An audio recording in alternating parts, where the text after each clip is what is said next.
नमस्कार बच्चों, कैसे हो आप सभी। स्वागत है आप सभी का। आज हम लेके आए हैं एक बहुत ही मज़ेदार हिंदी कहानी जो है एक छोटी सी नन्ही सी गिलहरी के बारे में। तो इस चंचल गिलहरी की कहानी का नाम है गिल्लू।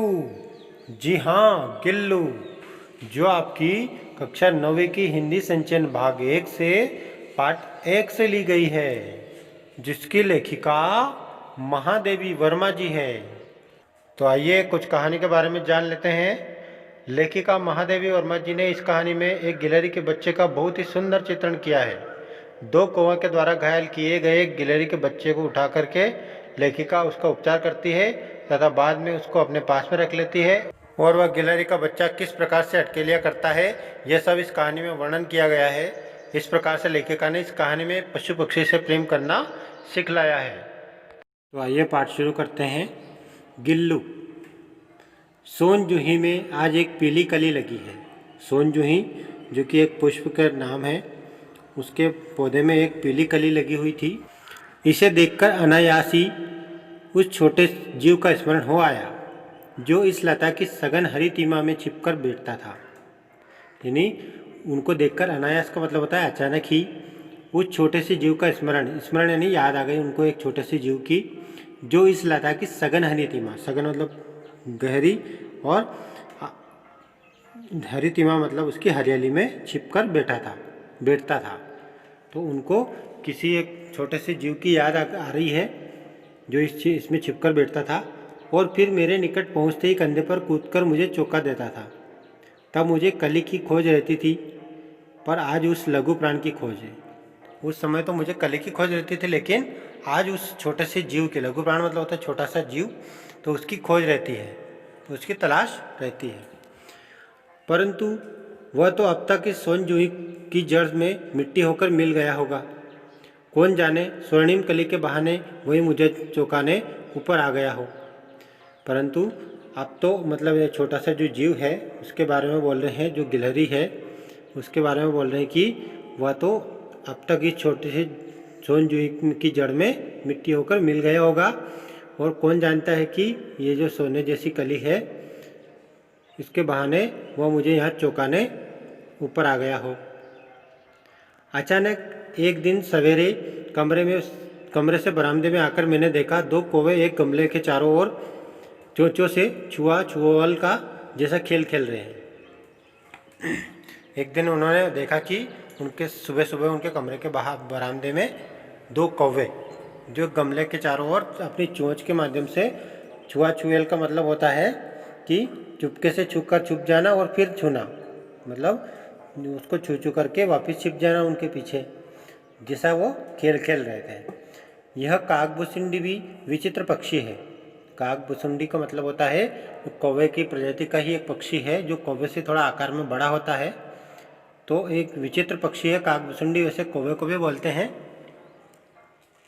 काकभुसुंडी जी का विवरण आपने रामायण में सुना होगा। तो ये एक विचित्र पक्षी है, कौवा है ये विचित्र पक्षी है। एक साथ समादरित और अनादरित, समादरित का मतलब होता है विशेष आदर, मतलब इसके एक साथ में ये विशेष आदर होता है इसका, और एक तरफ अनादरित मतलब आदर का अभाव रहता है इसमें, यानी लोग इसका तिरस्कार करते हैं।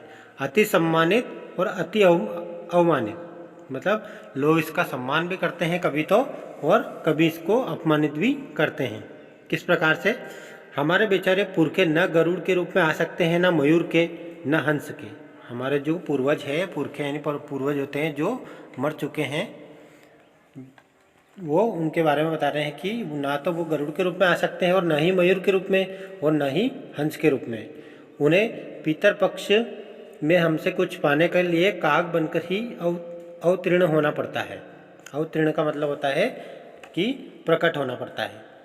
तो वे बेचारे जो है हमारे पूर्वज है वो सब काग बनकर, काग मतलब कौवा बनकर के उन प्रकट होना पड़ता है, क्योंकि श्राद्ध पक्ष में हम उनको खाना खिलाते हैं। सब खाना खाने से पहले उनको खाना खिलाते हैं, तो उनको काग के रूप में ही आना पड़ता है। पितर पक्ष जो श्राद्ध का पक्ष होता है वह। इतना ही नहीं, हमारे दूरस्थ प्रियजनों को भी अपने आने का मधुर संदेश उनके कर्कश स्वर में ही देना पड़ता है।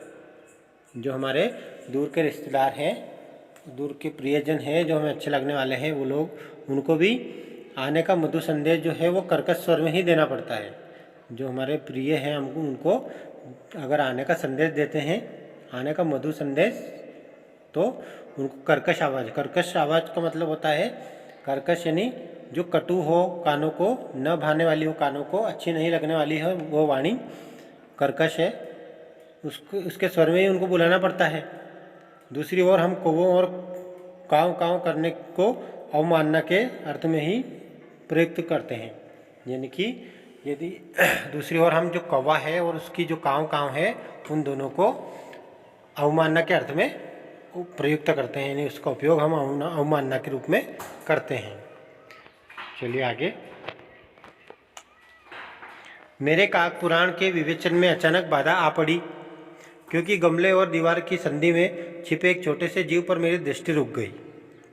जो उनका काक पुराण ने कौवे का जो पुराण है, उसके विवेचन में अचानक एक बाधा खड़ी हो गई, यानी रुकावट। बाधा का मतलब होता है रुकावट, खड़ी हो गई, क्योंकि गमले और दीवार की संधि में, संधि मतलब होता है जोड़, जो दीवार का जोड़ है गमले से लगा हुआ, उसमें छिपे हुए एक छोटे से जीव पर मेरी दृष्टि रुक गई। मेरी दृष्टि मतलब मेरी नज़र उसके ऊपर रुक गई।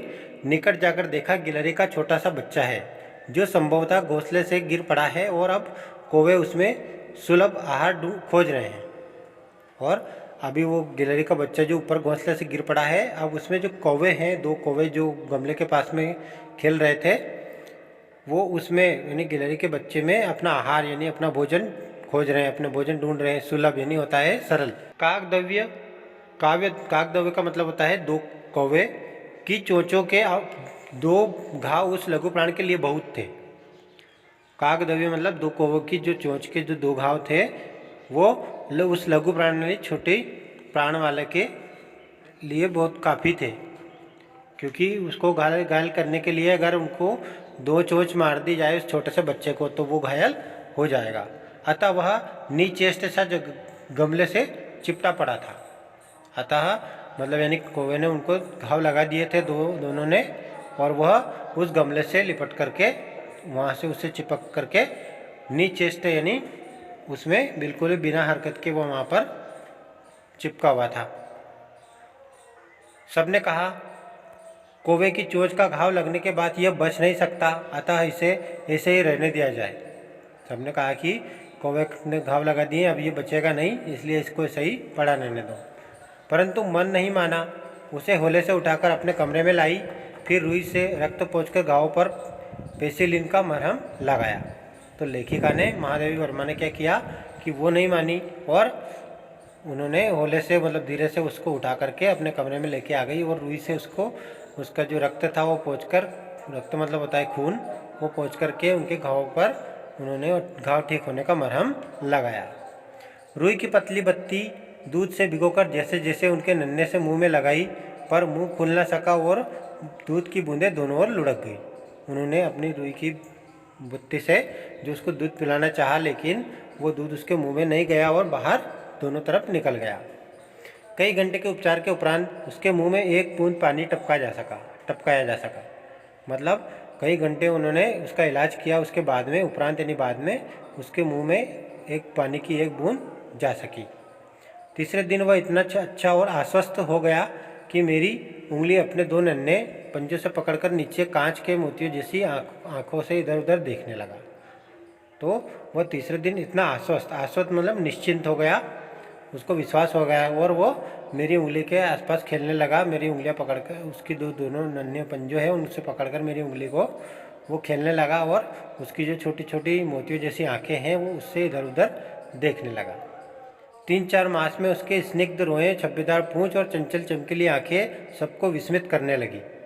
तो 3-4 महीने के बाद में वो जो उसके रोएं हैं, स्निग्ध रोएं मतलब मुलायम जो चिकने रोएं हैं वो, और छब्बेदार पूंछ जो उसकी बालों वाली छब्बेदार पूंछ है और चमकीली आंखों से, वो सबको विस्मित यानी आश्चर्यचकित करने लगा।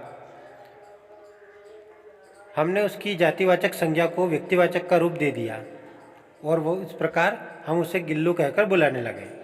वो पहले तो जातिवाचक संज्ञा में था, लेकिन अब वो व्यक्तिवाचक हो गया, क्योंकि जिस प्रकार से जातिवाचक संज्ञा में जाति को दर्शाया जाता है, जैसे कि गिलहरी है, अब गिलहरियों में तो बहुत सारी गिलहरियाँ हैं, लेकिन उनका नाम विशेष नहीं है। अब गिलहरियाँ हम बोलेंगे तो बहुत सारी गिलहरियों का ख्याल हमारे दिमाग में आएगा, लेकिन अगर उसको गिल्लू कहेंगे तो हमें उसी गिलहरी का ख्याल आएगा जिसका नाम हमने गिल्लू रखा है, तो उसको गिल्लू नाम दे दिया गया, तो वो व्यक्तिवाचक के रूप में हो गई है। मैंने फूल रखने की एक हल्की डलिया में रुई बिछाकर उसे तार से खिड़की पर लटका दिया। मैंने जो फूल रखने की एक डलिया थी उसमें उसका घर बना दिया, उसका आशियाना बना दिया, और उसमें रुई बिछा दी मैंने उसको बैठने के लिए, उसको खिड़की पर लटका दिया।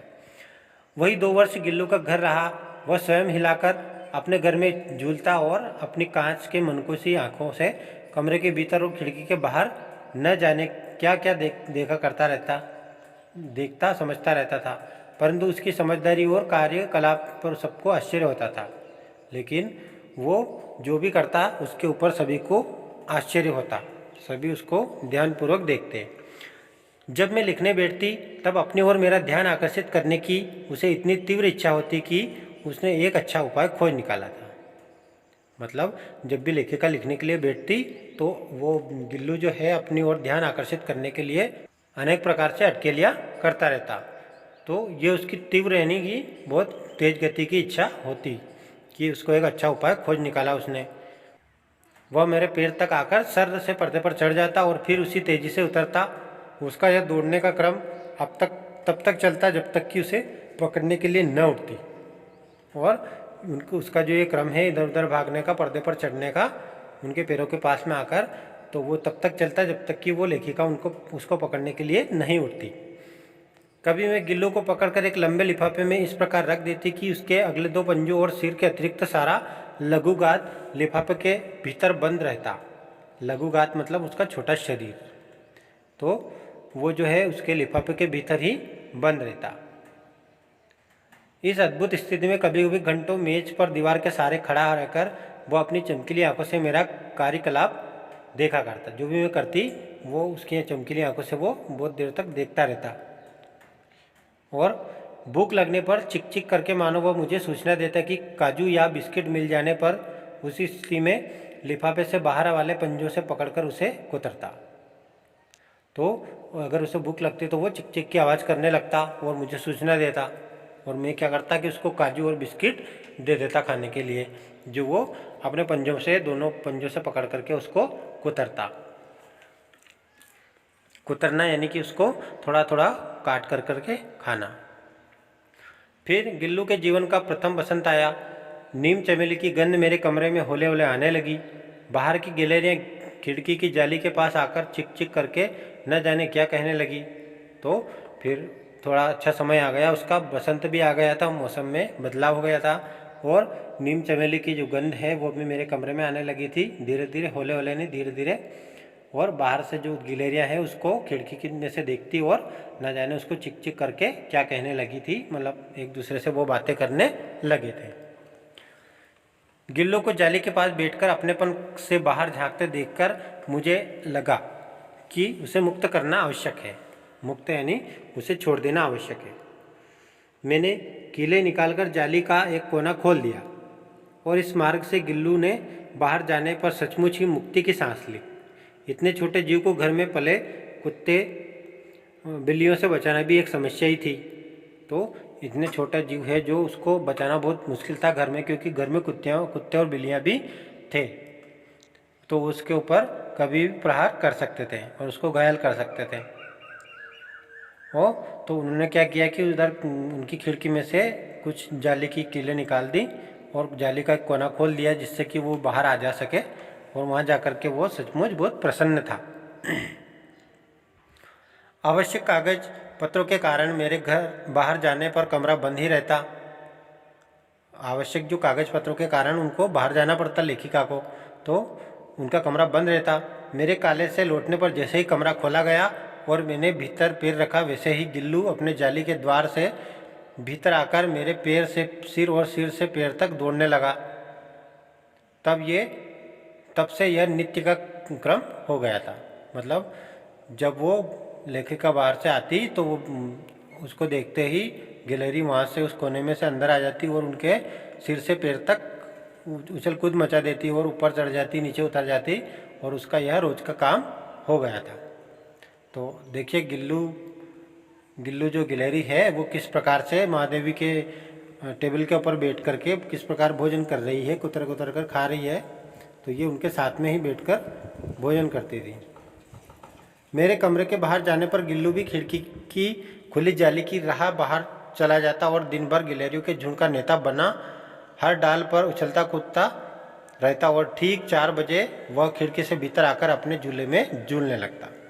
तो उसका रोज का ये काम था कि वो जैसे ही कमरे से बाहर जाता लेखिका, तो वैसे ही वो गिल्लू भी खिड़की से बाहर निकल जाता और बाहर अपने दूसरी गिलोरी के झुंड के साथ में घूमता और उसमें नेता बना फिरता, मतलब वो सबका लीडर रहता उसमें। और वहाँ उछल कूद करने के बाद में वो ठीक 4 बजे वापस खिड़की से भीतर आ जाता और झूले में झूलने लगता। मुझे चौंकाने की इच्छा उसमें न जाने कब और कैसे उत्पन्न हो गई थी। कभी फूलदान के फूलों में छिप जाता, कभी पर्दे की चुनट में और कभी सोन जूही की पत्तियों में। तो उसको जो चौंकाने का एक मुझे वो जब भी आता तो चौंका देता था कि वो कभी कहाँ से निकलता, कभी कहाँ से निकलता, कभी तो फूलदान के फूलों में छिप जाता और कभी पर्दे की आट चुन्नट मतलब पर्दे की जो ओट होती है उसमें छिप जाता, और कभी सोन जूही की पत्तियों में, मतलब सोन जूही जो पौधा है पुष्प का, उसकी पत्तियों में वो छिप जाता। मेरे पास बहुत से पशु पक्षी हैं और उनका मुझसे लगाव भी कम नहीं है, परंतु उनमें से किसी को मेरे साथ मेरी थाली में खाने की हिम्मत नहीं हुई, ऐसा मुझे स्मरण नहीं आता। मतलब अब उनके पास बहुत सारे पशु पक्षी हैं लेकिन किसी ने भी इतनी हिम्मत नहीं की कि उनके साथ में उनकी थाली में एक साथ खा सके। लेकिन गिल्लू इसमें अपवाद था। अपवाद क्या है? अपवाद जो है एक प्रकार का कि विलोम है इसका, कि जो लेखिका ने कहा कि किसी की हिम्मत नहीं हुई, लेकिन ये गिल्लू की हिम्मत थी कि गिल्लू उनके साथ में भोजन करता था। तो अपवाद का मतलब होता है सामान्य नियम है जो उसको बाधित करने वाला है, उसको मर्यादित करने वाला, यानी उसको तोड़ने वाला। तो उसको तोड़ने वाला कौन था? गिल्लू। मैं जैसे ही खाने के कमरे में पहुंचती, वह खिड़की से निकलकर आंगन की दीवार बरामदा पार करके मेज पर पहुंच जाता और मेरी थाली में बैठ जाना चाहता, मेरी थाली के अंदर बैठना चाहता। और बड़ी कठिनाई से मैंने उसे थाली के पास बैठाना सिखाया। वो थाली के अंदर ही बैठ जाता, लेकिन मैंने उसे बड़ी कठिनाई से थाली के पास में बैठना सिखाया, जहाँ बैठकर वह मेरी थाली में से एक एक चावल उठाकर बड़ी सफाई से खाता रहता। काजू उसका प्रिय खाद्य था, खाद्य मतलब भोजन। और कई दिन काजू न मिलने पर वह अन्य खाने की चीज़ें या तो लेना बंद कर देता या झूले से नीचे फेंक देता। अगर उसको बहुत दिन तक काजू नहीं मिलते तो वो क्या करता कि या तो चीज़ें लेना बंद कर देता या वो झूले से नीचे फेंक देता उनको। उसी बीच मुझे मोटर दुर्घटना में आहत होकर कुछ दिन अस्पताल में रहना पड़ा। अब लेखिका के साथ में कुछ दुर्घटना घट जाती है और वो मोटर से घायल होकर के अस्पताल में उनको भर्ती रहना पड़ता है। उन दिनों जब मेरे कमरे का दरवाज़ा खोला जाता तो गिल्लू अपने झूले से उतरकर दौड़ता और फिर किसी दूसरे को देखकर उसी तेज़ी से अपने घोंसले में जा बैठता। जब भी कोई उनका घर का दरवाज़ा खोलता तो वो उस किसी दूसरे व्यक्ति को देख करके वापस से अपने घोंसले में बैठ जाता। सब उसे काजू दे आते, परंतु अस्पताल से लौटकर जब मैंने उसके झूले की सफाई की तो उसमें काजू भरे मिले। जब लेखक ने वहाँ से आकर के अच्छे होकर के उन्होंने वापस वहाँ उनके कमरे में जाके देखा तो उसने काजू नहीं खाए थे, बहुत सारे काजू उनको भरे मिले थे। जिससे ज्ञात होता है कि उन दिनों अपना प्रिय खाद्य कितना कम खाता रहा, मतलब वो उसको उन लेखक की चिंता ज़्यादा रही, वो काजू नहीं खाए उसने, लेखिका की चिंता उसको ज़्यादा रही। मेरी अस्वस्थता में वह तकिए पर सिराने बैठकर अपने नन्हे नन्हे पंजों से मेरे सिर और बालों को इतने होले होले सहलाता रहता कि उसका हटना एक परिचारिका के हटने के समान लगता। जब लेखिका अस्वस्थ थी तब वो क्या करता गिल्लू कि वो तकिए के पास बैठ जाता और उनके सिर के पास बैठ करके उनके नन्हे नन्हे पंजों के द्वारा वो उनके बालों को होले होले धीरे धीरे सहलाता, बालों में हाथ फेरते रहता। और उसका यदि वो हट जाता तो लेखिका को ऐसा लगता कि यदि परिचारिका का मतलब होता है सेविका, यानी सेविका वहाँ से हट गई है, यानी सेविका ने वहाँ से अपनी जगह बदल दी है। यानी अगर वो वहाँ से चला जाता तो ऐसा लगता कि उसकी सेविका वहाँ से चली गई है। गर्मियों में जब मैं दोपहर में काम करती रहती तो गिल्लू न बाहर जाता न अपने झूले में बैठता। गर्मी में जब भी दोपहर को वो काम करती तो गिल्लू न तो बाहर जाता और न ही झूले में बैठता। उसने मेरे निकट रहने के साथ गर्मी से बचने का एक सर्वथा नया उपाय खोज निकाला था। उसने मेरे पास में रहने के लिए जो गर्मी से बचने का एक नया तरीका है जो सदा काम में आने वाला है, सर्वथा यानी, तो ऐसा उपाय उसने खोज निकाला। वह मेरे पास रखी सुराही पर लेट जाता। सुराही मतलब होता है पानी का घड़ा। तो उस पर लेट जाता और इस प्रकार समीप भी रहता और ठंडक में भी रहता। वो मेरे पास में भी रहता और उसे ठंडक भी मिलती रहती। गिलहरियों की जीवन की अवधि 2 वर्ष से अधिक नहीं होती, अतः गिल्लू की जीवन यात्रा का अंत आ ही गया। दिन भर उसने न कुछ खाया न बाहर गया। रात में अंत की यातना में भी वह अपने झूले से उतरकर मेरे बिस्तर पर आया और ठंडे पंजों से मेरी वही उंगली पकड़कर मेरे हाथ से चिपक गया और जिसे उसने अपने बचपन का मरणासन स्थिति में पकड़ा था। अब देखिए क्या होता है कि लेखिका ने बताया कि गिलहरी के जीवन की अवधि जो है उसका जीवन काल होता है 2 वर्ष का, उससे अधिक नहीं होता है। अतः गिल्लू की जीवन यात्रा का अंत आ ही गया था, यानी कि वो मरणासन की स्थिति में, यानी उसकी उम्र पूरी हो चुकी थी। दिन भर उसने न कुछ खाया न बाहर गया। वो उस दिन उसने ना दिन भर कुछ खाया और ना ही वो बाहर गया। रात में अंत की यातना में वह अपने झूले से उतरकर मेरे बिस्तर पर आया और रात में जब वो अंत हो गई, यातना की अंत हो गई, तो उसने क्या किया कि वो अपने झूले से उतरकर उनके बिस्तर पर आ गया लेखिका के, और ठंडे पंजों से, उसके जो ठंडे पंजे थे उससे उसने लेखिका की उंगली, मेरी वही उंगली पकड़कर हाथ से चिपक गया। कौन सी उंगली? जो उसने बचपन में मरणासन की स्थिति में पकड़ा था, जब उसको कौवे ने घायल किया था, तब उस समय जो उंगली पकड़ी थी उसने वही उंगली अब पकड़ी है। पंजे इतने ठंडे हो रहे थे कि मैंने जागकर हीटर जलाया और उसे उष्णता देने का प्रयत्न किया। इतने ठंडे थे उसके पंजे की मैंने जाग करके हीटर को जलाया और उसे हीटर जिससे उसको उष्णता प्रदान हो सके, गर्मी मिल सके। उष्णता का मतलब होता है गर्मी, तो गर्मी देने के लिए उसको प्रयास किया मैंने। परंतु प्रभात की प्रथम किरण के स्पर्श के साथ ही वह किसी और जीवन में जागने के लिए सो गया। लेकिन सुबह की पहली किरण के साथ में ही वह, उसके स्पर्श के साथ ही वह किसी जीवन, मतलब किसी दूसरे जीवन में वो चला गया, यानी कि उसकी मृत्यु हो गई। उसका झूला उतार कर रख दिया गया और खिड़की की जाली बंद कर दी गई। परंतु गिलहरी की नई पीढ़ी जाली के उस पार चिक चिक करती ही रहती और सून जूही पर बसंत आता ही रहता। और उसका जो है झूला उतार दिया गया और खिड़की की जाली भी बंद कर दी गई, लेकिन जो गिलहरियाँ थी, जो बाहर वाली गिलहरियाँ, वो नई पीढ़ी जाली के उस पार चिक चिक करती, जो नई पीढ़ी थी गिलहरियों की, उनके छोटे छोटे जो मित्र थे वो वहीं पे बाहर से चिक चिक की आवाज़ करते और उसको बुलाते रहते। और सोन जूही पर इस प्रकार से बसंत आ गया। बसंत आप सभी जानते हैं, जो ऋतुओं का राजा है, जिसमें हरियाली छाई रहती है। सोन जूही की लता के नीचे गिल्लू को समाधि दी गई। जो सोन जूही की लता है, यानी सोन जूही पुष्प का जो पौधा है, उसकी लता के नीचे ही गिल्लू को समाधि दी गई, यानी वहाँ पर उसको दफनाया गया या उसको गाड़ा गया। इसलिए भी कि उसे वह लता सबसे अधिक प्रिय थी, उसको वह लता अधिक प्रिय थी, इसलिए उसको वहाँ पे समाधि दी गई उसकी। इसलिए भी कि उस लघुगात का किसी वासंती दिन जूही के पिता छोटे फूल में खिल जाने का विश्वास मुझे संतोष देता है। इसलिए भी क्योंकि उसे जो है वह लता एक तो प्रिय थी, और दूसरी बात है कि वो जो लघुगात ने छोटे शरीर का था, और उसको किसी वासंती या बसंत की दिन की, और जूही के पीले वृक्ष, जो पीले छोटे छोटे फूल है, पिताब मतलब होता है पीले रंग के छोटे फूल में खिल जाने का विश्वास उनको, लेखिका को था कि वो किसी दिन छोटे फूलों में के रूप में खिल जाएगा, और मुझे वो संतोष देता था, मुझे शांति प्रदान करता था। तो इस प्रकार वो ये बात फिर से वहीं से शुरू हो जाती है जहाँ से पाठ शुरू हुआ था, लेखिका की कहानी शुरू हुई थी कि वो सोन जूही में जो पीली कली लगी हुई है, वो उसको देख करके यही सोच रहे हैं कि उसको छोटे से जीव का स्मरण उसी समय आ गया था, और उसको जो इस हरियाली में रहता था, हरियाली में बैठता था छिप करके, तो इस प्रकार से ये पाठ समाप्त होता है। अब इसके प्रश्नोत्तर हम अगले भाग में देखेंगे।